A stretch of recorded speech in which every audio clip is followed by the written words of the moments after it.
Mittens bot is back, or so we think.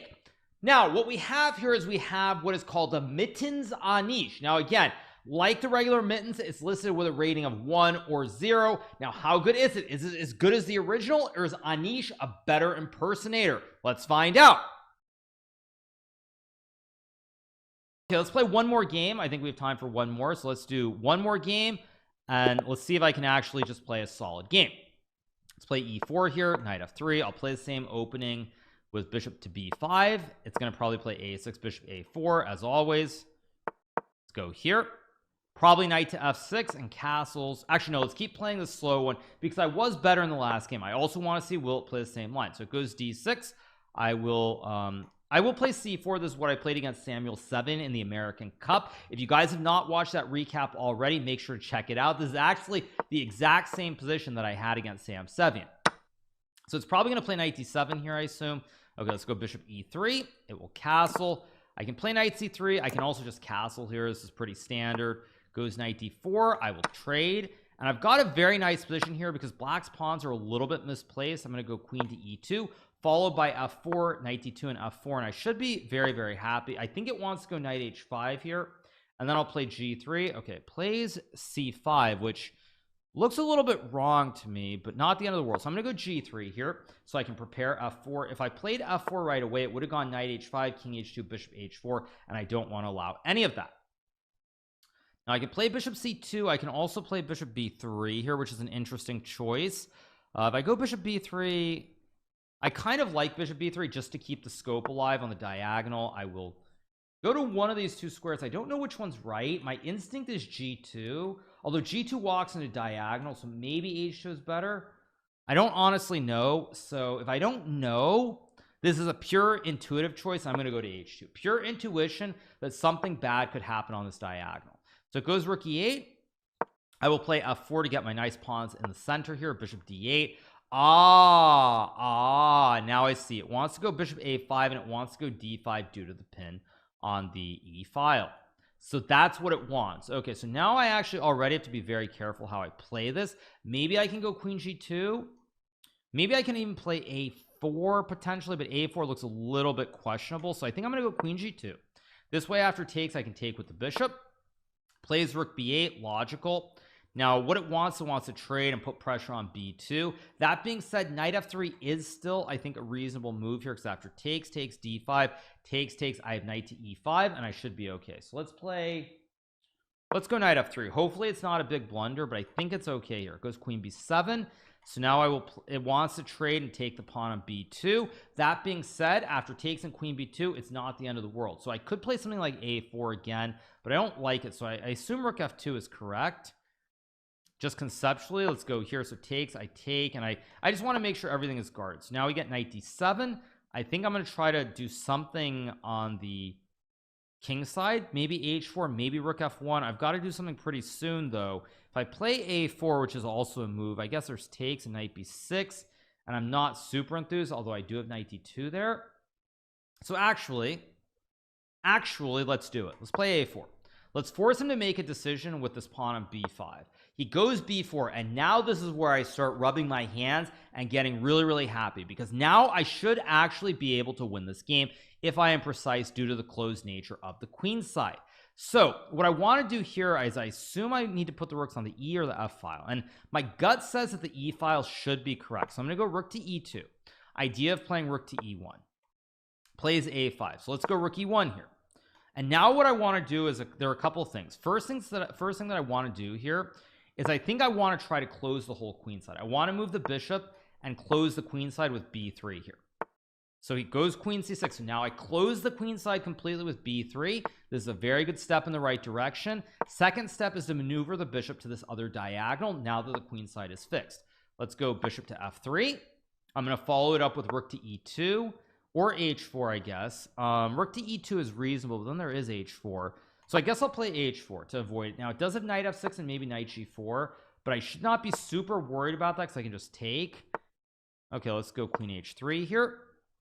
Now what I want to do is maybe bring my king to the queen side at some point. I think I'm going to go king g2 here, and maybe e5 is also a move, maybe not.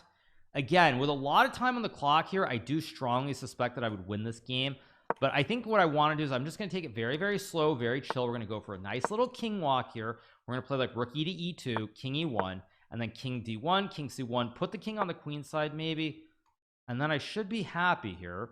I've got to make sure there are no tricks with d5. There aren't any. Let's go here, bring the king over to the queen side. Nice little king walk. Again, just making sure there are no tricks with like d5 here. I will now, I've got to make sure d5 is a problem if I ever move the rooks. So somehow what I need to do is I need to play this in a situation where basically what happens is that I go like queen f1, I move the rook over, and then I reset the rooks manually here. So let's see. So I guess I'll play queen f1's a move, but I think I'm going to go rook f2 here so I can still take the pawn. It's not a threat. Now I go rook f1. Now of course the rooks are untangled, and what I need to do is now I want to just reset the rooks on some very critical squares. Let's go rook g2 here. Idea of playing g4. Now is g4 a good move or not? It looks like the correct move here. If he plays d5, I have e5. I think it's correct, so let's go for it. Let's hope this works out. Now I think that I should win this game if I'm precise here, but I do need to be precise. Now I can play f5, and f5 looks very strong. Let's go f5. It takes. I'm going to take. I'm threatening g5 here. Okay, this is starting to look very, very shaky for black. Now if I go bishop d1, that doesn't do anything. I can also play rook to h1 here. Although if I go rook to h1, I think it wants to take and play bishop h6 maybe. So bishop d1 seems like a reasonable move. So I think I'm going to play it. Idea that I can play g5 here at some point. Rook to e5. Okay, logical move. g5 still looks like a very strong move. So I assume I should play it. Let's go g5 here. It's gonna have to move the knight. It goes to h7. Now I can't play f6 because that's a Botez gambit. I can, however, play queen to f3 maybe. And if it takes, I take and I get queen h5, and that's GG. So if it can't take, now there should be some way to win this game. Maybe it's the triple stack. Maybe it's not the triple stack. I think I'm going to go for this. If it takes, I will take back. Plays rook f8. Now f6 looks very, very strong here. f6 must be winning. Somehow this must be winning. Okay, let's go f6. Attack the bishop. I'm going to play queen g2. Now the pawns are all guarded, and what I'm going to try to do is I'm going to try to rotate this knight to some more important square very soon. I think I'm going to go this way, go to h3, f4, d5, and I think I should be winning here somehow, although it's finding a plan with knight to e6 as well. So I guess I will go knight to e2. Probably going to play knight e6 here. Again, I just have to make sure there are no sacrifices. As long as there are no sacrifice in the center of the board, I should be winning. I'm going to play knight to f4 to stop any pawn pushes, and now I will go bishop g2. Queen g4, I can just trade, of course.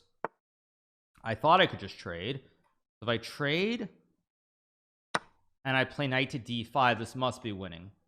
This has to be winning. If this isn't winning, I don't know what chess is anymore. So it goes knight h7. I will play rook to f4 to win the pawn. Probably it's going to sack here. No, so I will take the pawn. Now I'm up a pawn. All I have to do is push this pawn on the king side through. Once I push this pawn through, I'm going to win the game. Now, first things first.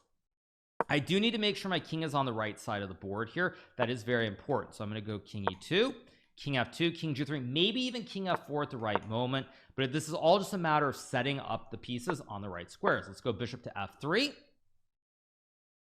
I'm going to go rook g2, rook h2, and h5, and that should be all she wrote. So let's see. h5, epic threat here. Is h5 good or not? h5 takes is winning. h5, knight g5, hg6. This looks winning. If this is not winning, I don't know what is. Although h5, there is rook takes d5, takes, and rook takes g5. So it's not as trivial as it looks on first glance. Of course, it is trying very hard to create some counterplay. So I can also just wait with this move and then play h5 here maybe. If I go h5 here, what is happening? h5 here, it takes, I take, it takes. How do I do this? I guess I'll just move my king up, maybe king f4 next move. I think with the king on f4, this should be simpler. Let's go here. And now next move. Okay, so now it takes. So now all that I need to do here is trade the rooks on the e file, and I will win this game. Let's go rook to e2. We trade the rooks, and now dead knight, dead bishop, and this should be game over very soon. I will just go h5, try to open up this board a little bit. I will take, and now with the open files, black cannot prevent me from getting in. We go bishop g4. king f3, bishop e6, king g4, and we are going to beat Mittens Anish here. We're going to win this game after two failures, and I will pre-move rook f1. I will take the bishop, take the pawn, however it goes. Let's go here. Moves the bishop, I get the check. G4, I just take, and that's all she wrote. So we're gonna finally win on our third attempt. First two attempts were quite close.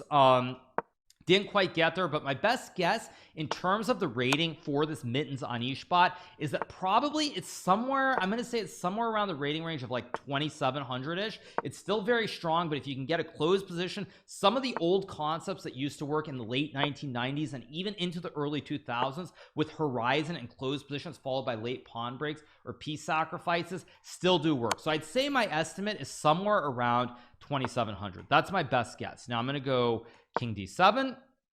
This will be checkmate pretty soon. I'm gonna go I will just go here. I could take all the pieces here, but it doesn't really matter. So I'm gonna go bishop a6. I'm gonna go check. I'm gonna go bishop to b7 next move, and it only move is bishop d8. Now after bishop d8, if I capture, it is stalemate. So I go rook e8, I delay, and then we get rook to a8.